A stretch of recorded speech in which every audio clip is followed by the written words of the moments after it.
Hi, this is Miss Lamb, here to explore The Great Gatsby through a feminist lens. The novel is set in the 1920s, soon after the end of World War I. The Roaring Twenties, or as Fitzgerald called it, the Jazz Age, was a time of tremendous social change in the United States, especially in the area of women's rights. In fact, in 1920, 2 years after the war, women were finally given the right to vote. Before the war, standard dress for women included long skirts, tightly laced corsets, high-buttoned shoes, and long hair swept up onto the head.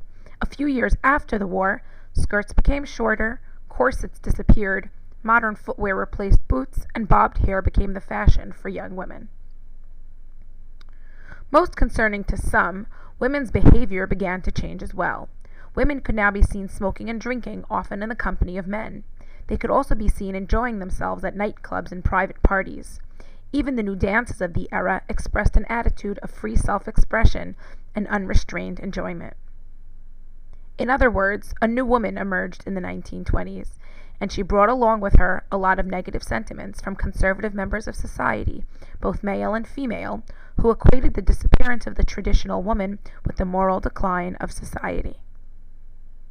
Literary works often reflect the ideological conflicts of their culture, whether or not it is their intention to do so, because, like it or not, authors are influenced by the ideology of their times.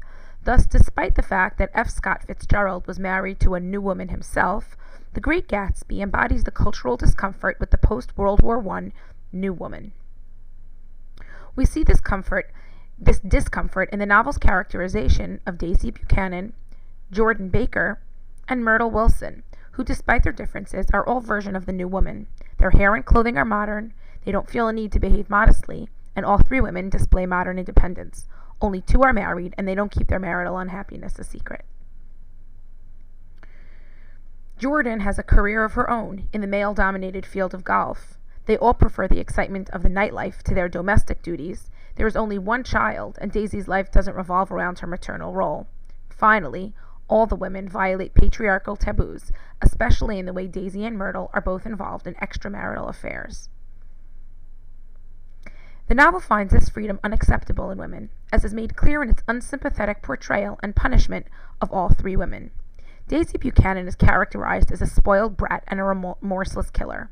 Although Myrtle's death is accidental, Daisy doesn't stop the car and try to help the injured woman.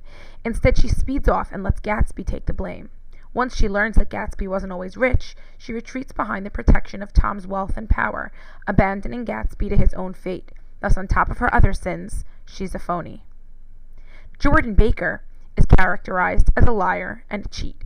Nick catches her lying about having left a borrowed car out in the rain with the top down, and she was caught cheating during a golf tournament, though she managed to get away with it. Like Daisy, Jordan exhibits a lack of concern for others, and her physical description is very masculine, underscoring the message that to inhabit a male world, Jordan must look like a boy. The most unsympathetic characterization of the three is that of Myrtle Wilson. She's loud, obnoxious, and phony. She cheats on George, who is devoted to her, and she bullies and humiliates him as well. Myrtle's interest in Tom is clearly superficial. She was first attracted to his expensive clothing, and she wants Tom to marry her so she can move out of her garage apartment. All three women are punished by the plot of the novel. Daisy gets stuck in a loveless marriage with Tom, a seemingly just punishment for her crimes, given that Tom will likely continue to be unfaithful to her. Jordan is punished when Nick abandons her. The worst, however, is reserved for the woman who threatened the patriarchy the most, Myrtle Wilson. She violates patriarchal gender roles unabashedly and aggressively, despite the fact that she is from the lower rungs of society. Her husband all but disappears in her presence, and though she suffers abuse at Tom's hand for stepping out of bounds, her ultimate punishment is that she is hit by the car and killed. Thus, although her sins are less severe than Daisy or Jordan in the way that she hurts other people, she's punished the most severely. Obviously, the novel finds aggressiveness the most unattractive and unforgivable quality a woman can have.